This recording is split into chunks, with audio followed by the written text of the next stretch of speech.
Hi, and welcome to another edition of Meet the Mayor.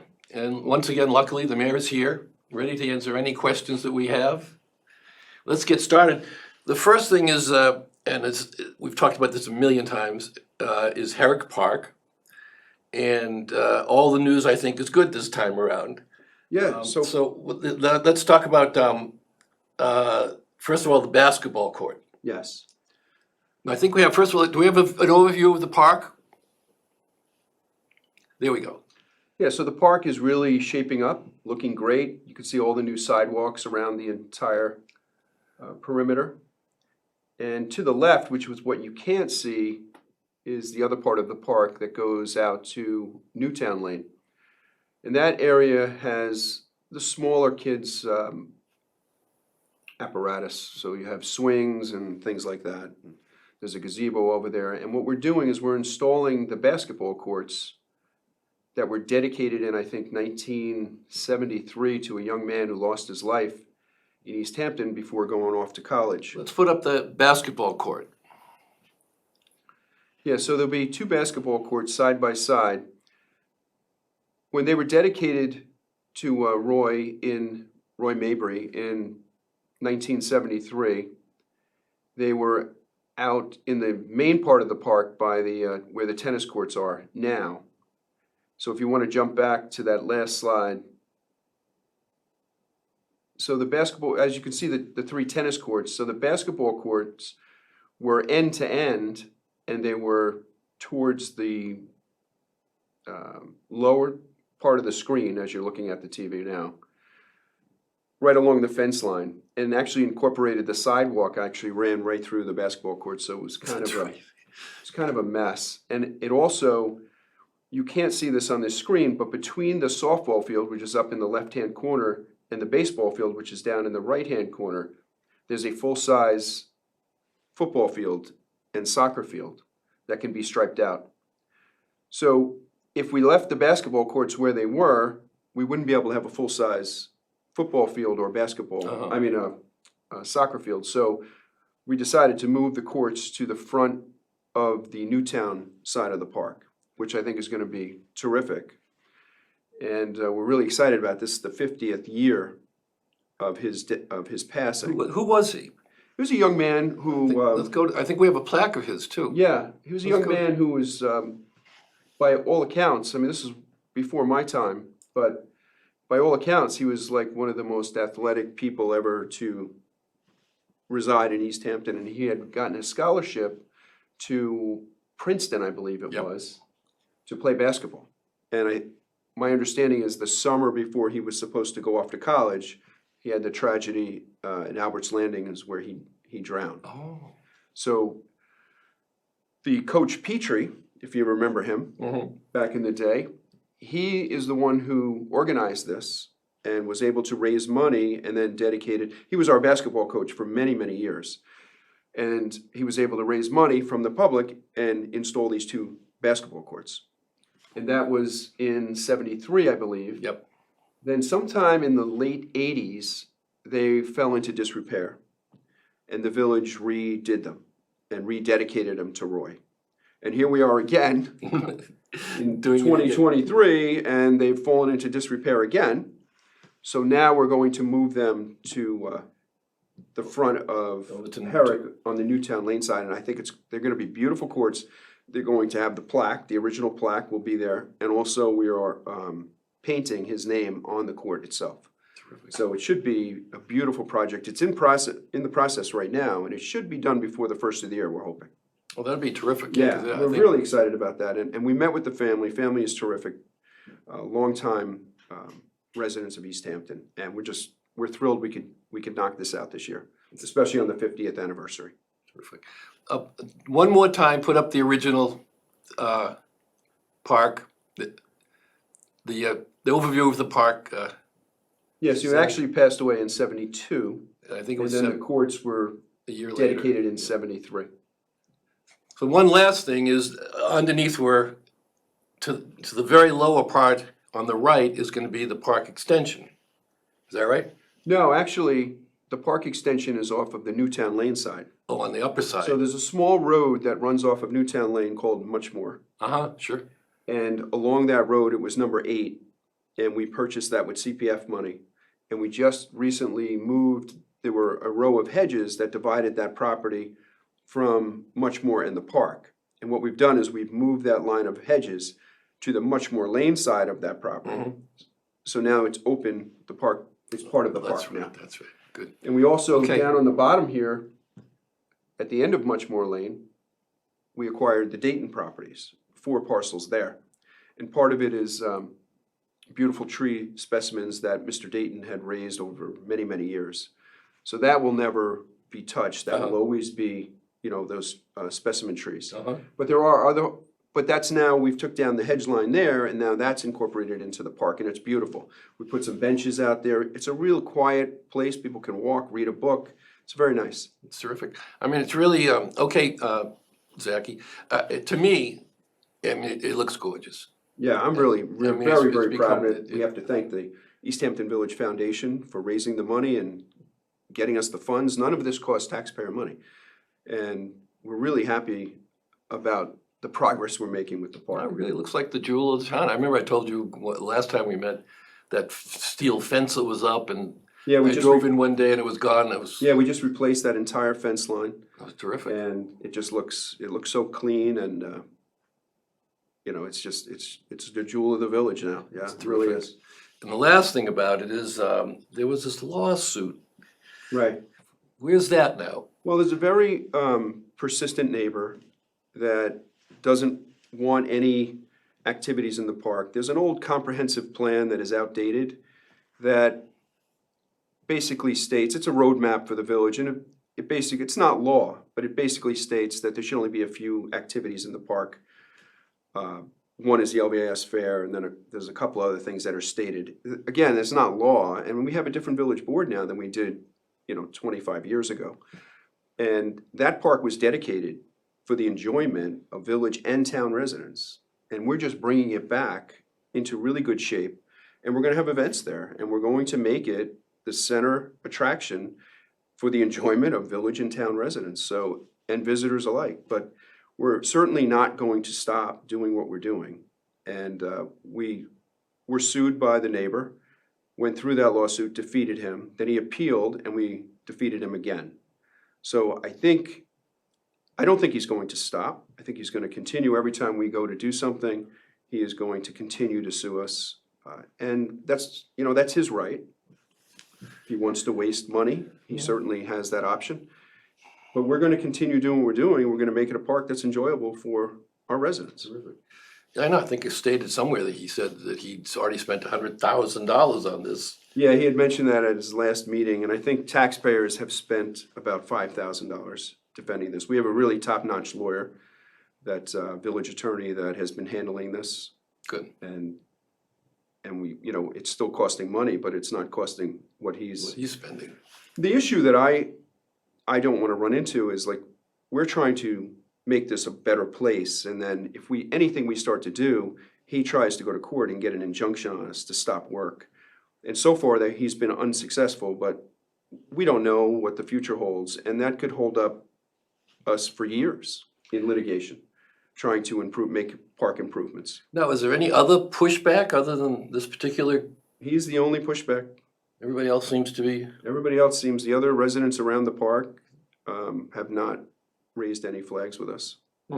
And we've been very careful and very thoughtful about the layout of things to try to keep it quiet. Even, Mr. Bebon, the 2 old basketball courts were right on the fence line, which was right next to his house. So we took those out and relocated them. Moved them across But the street? he's still Oh, not happy. But, like I said, he has the right. That's our system, so. that's true. That's And we'll true. keep fighting him, and we'll keep winning. Okay, good. Anyway, it's turned out really well. The other thing that's a little concerning is since, of course, the October 7th in Israel is the rise of anti-Semitism. I know in Montauk for the last couple of weeks, they keep finding swastikas and stuff. Are you finding any of that here and with the temple and the Chabad right here? Well, in the thankfully, village? we haven't had any anything in our jurisdiction. I know Montauk has had a couple of incidents now, so we're definitely on alert for that. I know our police department is keeping a close eye on the Chabad and the Jewish Center, and we're working very closely with both the rabbis, and we're trying to do as much as we can, and we don't want any of this in our area. We don't want it anywhere in the world, but Correct. we certainly don't want it in our home. Mm-hmm. Mm-hmm. So we're definitely on top of that, and we had a really nice rally in support of Israel I think we have a photo of that. and There we go. peace, because everyone who spoke at this event, it was all clergy who spoke, and there were a lot of politicians there, elected officials there in I solidarity. think there's one we know. Yeah, I was there. Go to the next one. Zach, there you go. Yeah, that's obviously that's me and Cantor Stein from the Jewish Center of the Hamptons. She's wonderful.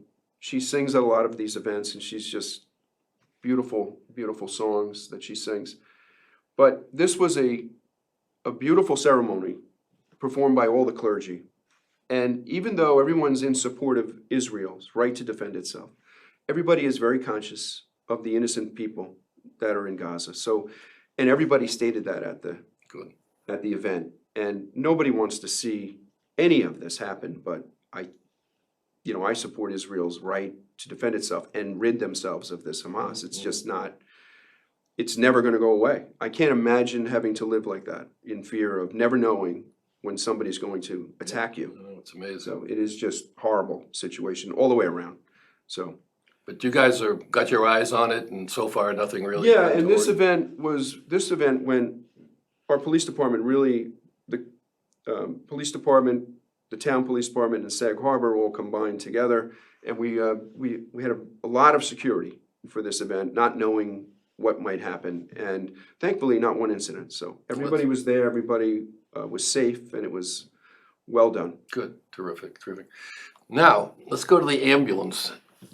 EMS services, as people probably know by now, you've reorganized them, Yeah, I'm very happy. and you've had several months to see if it works.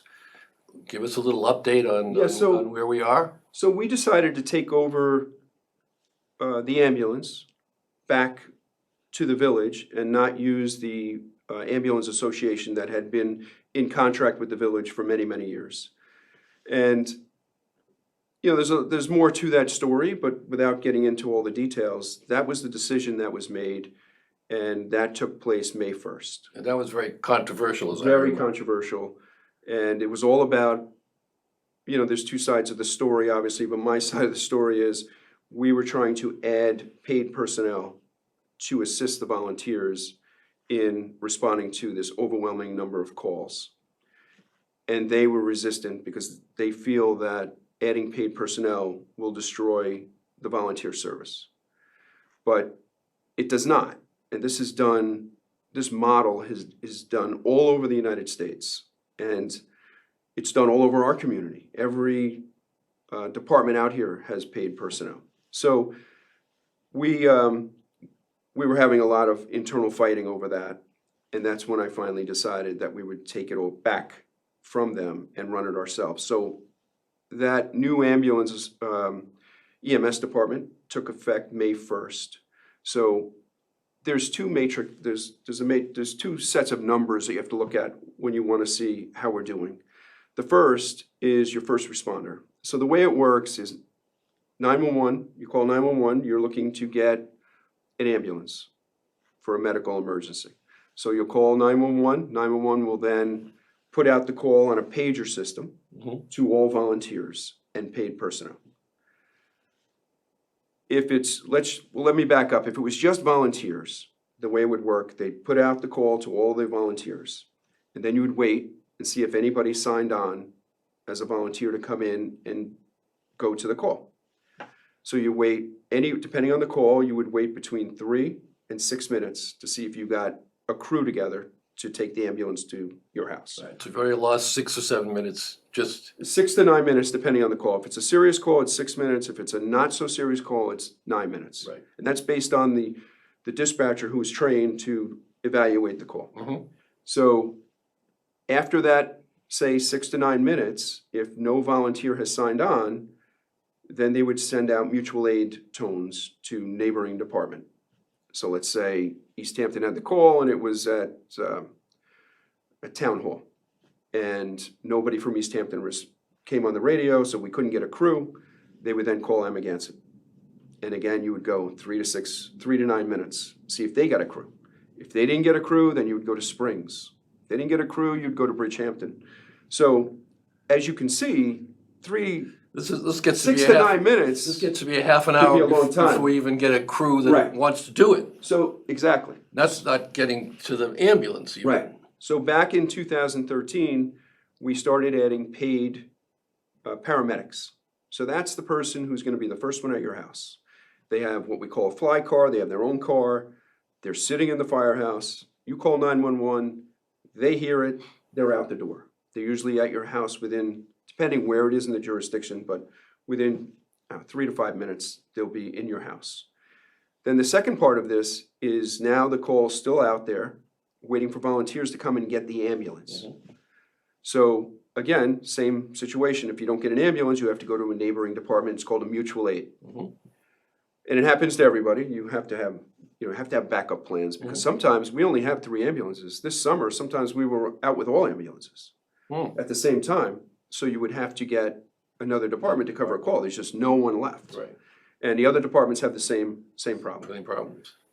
East Hampton has the most calls on the East End. We're up over 1,300 calls for this year now. So in comparison, like, the next department might be highest is, say, Montauk or Sag Harbor with about half of that. So don't quote me on the numbers, but it's pretty close to that. Right. So the 2 things you have to look at, one is the response time. So now we have paid personnel for the paramedic part of this. So you call 911, paramedic shoots out the door, and he's at your house. Now we're trying to get an ambulance together. So when I took office, I found that even before I took office, back when I was chief of police, I found that this was becoming a problem, getting an ambulance, and there were a lot of mutual aids. And other departments around us started hiring paid EMTs. Basically, they're the next level below a paramedic, Right. but they also can drive and they can also perform certain medical. Excuse me. So they started hiring them. I wanted to hire more, and that's when we got into the conflict with some of the volunteers. So you wanted to hire more professional people, Correct. paid people. Correct. And they didn't want to do that That's correct. because they were afraid they would lose their spot or? Lose their organization, or I'm not sure why they felt that way, but they did. Okay, anyway, they And did. again, it wasn't all of them, it was just a small group. Right. And they eventually left our department. So we hired more paid EMTs / drivers, and it's been working very well. So if we go through the numbers, so we started that in 2023, we started hiring, but when I wanted to hire more in 2022, we hired our first paid EMTs, and that's when we started having the resistance. And then in 24, I wanted to hire more, and we were still getting resistance, and that's when we switched, said, all right, no more resistance, we're gonna do it this way. it the way the village And? is best for our residents. So if we go back in time, we go to 2021, and it was all just the paid paramedic, but no paid EMTs. So no paid EMTs, no drivers. From May until today, there was something like 40 mutual aids. And in 2022, when we had some paid, and we still had full volunteers, our numbers were somewhere around 15, I think it was, mutual aids. Wow. And this year, with all the controversy and everything, and we were a little shorthanded since May until now, we're at 20. But we're still about half Still half of what it used to be. it used to be. So it's only going to get better and better from here because next year we're going to budget for more paid personnel. We are hiring, you'll see on today's board meeting, we're bringing in more volunteers that are joining our group. Again, we want volunteers. We encourage people to volunteer, but we can't rely on volunteers only because there's so much call. The call volume is very high. People have jobs. And I think residents should have the same confidence when they pick up 911 and want an ambulance that they're going to get one as they do when you call 911, you need a policeman. Correct. You know a policeman's coming. I can't tell you when you're going to get, if it was just all volunteers, when you're gonna get an ambulance. Or if it's gonna have to go to another department. Right. So this is the way it's going to go for everybody moving on. I mean, housing's a problem out here. Young people can't live here. So where are you going to recruit volunteers from? It's gonna be harder and harder as time goes on. So we need to take these steps now. And I ran into some of this back in 2013. I was the big proponent as chief of police to hire paid paramedics because the volunteer level of a paramedic was dwindling away. Right. So, They were sort of starting to age out, I would guess. well, people are aging out. We're not recruiting like we should be. I see signs everywhere for every town Exactly. looking for people. Yeah, it's a tough. difficult situation. So you're in the midst of really professionalizing the whole thing. Well, I wouldn't want to say that the volunteers aren't professional. They are professional and they dedicate a lot of their time and lives to this cause. But I think what we're doing is we're reinforcing the volunteers and making sure we can always get the ambulance out there. Good. That we don't have to rely on another department. We should be able to stand on our own 2 feet. And of course, we have to work with the other departments and provide mutual aid. To When them. they need help, we'll be there for them. When we need help, they'll be there for us.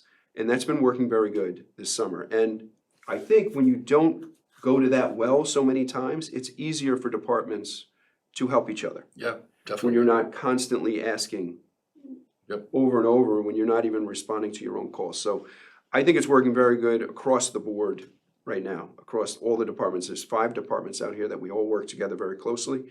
And our chiefs, I couldn't be more proud of our ambulance chief and our first assistant chief. They've really taken the leadership of this organization to the next level. Terrific. And it's working better than I even thought it was gonna work. Terrific. And it's only gonna get better as we hire more and more and we recruit more volunteers. Terrific. And I assume the response times are going down too. Yeah, the response times, have been pretty good for getting a medical personnel to your house since we started hiring the paramedics, because that's the first person out. So you'll have medical personnel at your house pretty quick, assuming we don't have 3 calls at the same time. Right. But you'll have a medical personnel in your living room very quickly. It's getting the rig there. So we're still allowing the volunteers to have first shot at the rig. So that delays us a little bit because we have paid personnel sitting right in the building. They're sitting in the ambulance waiting for a volunteer to come and take it. If we wanted to really to show a huge reduction in our response time, we would have that first rig out the door with the paramedic at the same. But you have volunteers, they're responding from their home. You want to give them a few minutes to get to the firehouse, to get the ambulance, so they're not chasing the ambulance all around town. And getting the ambulance to the scene is not as crucial, as long as you know it's coming, Right. as getting that paramedic to Getting the someone house. the help That's they the need. first. Yeah. The paramedics can administer drugs.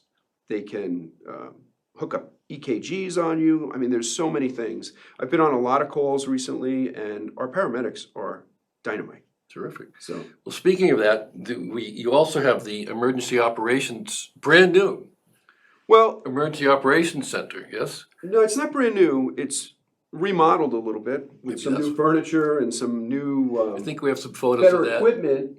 But we started this room back, I would say in 2001, when I was a lieutenant. We created this room. And what we use it for is hurricanes, blizzards, any major catastrophe that's coming our way. It's a combined room with the town of East Hampton. So normally in this room, you will have the town supervisor, the village mayor, you'll have the highway superintendents from both departments. So you have the town and the village put together. Yeah, you have town and village, and we coordinate everything. We have the fire chiefs, we have the ambulance, we have the head of dispatches in here, and we usually set up a non-emergency phone line for people to call in here, because we have direct lines with PSE&G and National Grid. So anything that's happening, we are able to get somebody on the line, one of their foremans that's out here. It's worked really well. You've had to use it, yes, no? Yeah, we've used it many, many times. Oh, We've had hurricanes and, we've had those. Is it Some is it blizzards. in an undisclosed? No, it's in, Location? It's at 1 Cedar Street in the in the police department on the second floor. Oh, there you go. There you go. Well, it looks It's, terrific. Yeah, looks it's terrific, and our village administrator has really updated it all. So all of those screens now, you can Zoom, you can Teams. It's So you're ready for everything. we're ready for everything. Great. We just purchased a brand new communications van, mobile command post. You'll see it out there. We had an old bread truck that the old chief actually bought, Mike Tracy, bought it with his own money when we were creating this room. And we do all the dispatching for all the ambulances and fire on the East End. We take all the 911 calls and we do all the dispatching. And we've had to use that mobile command post several times in Montauk when we were having a hurricane. And they were actually cut off from communications. We were able to do all the dispatching from Montauk. So we have a brand new one now and we're really, really thrilled with it. Can't believe we're out of time again. I think let's do one last thing. Let's just talk about the Northwest Fire Protection Agreement Yes. quickly. And So that's an agreement that the village has with the town, and we've had it for forever. Just call it forever. And we provide fire and ambulance services for areas of the town that basically fall between the village line and, say, Amagansett Fire District, Sag Harbor Fire District, and Bridgehampton Fire District. Because the town doesn't have a fire department or an ambulance service, so they contract with us. And they just had a public hearing yesterday about that. There were no opposition, so it looks like we're gonna have another 2-year signed contract after Tuesday when the town board votes on it. terrific. And we're thrilled because, with all the controversy that was going on, there was some, people saying things that weren't true, and it was kind of stirring up a lot of bad things within Really? our town. So we're very happy that the town board, I've met with them several times, that the town board is happy with our services, and we're gonna continue Terrific. that long relationship. Terrific. Well, thank you. Time does fly. That's another edition. Have a happy Thanksgiving to everybody and to you, Mr. Thanksgiving. Mayor. And thanks again for coming in, and we'll see you next month. Thank you. See you next Take month. care. Bye-bye. Bye.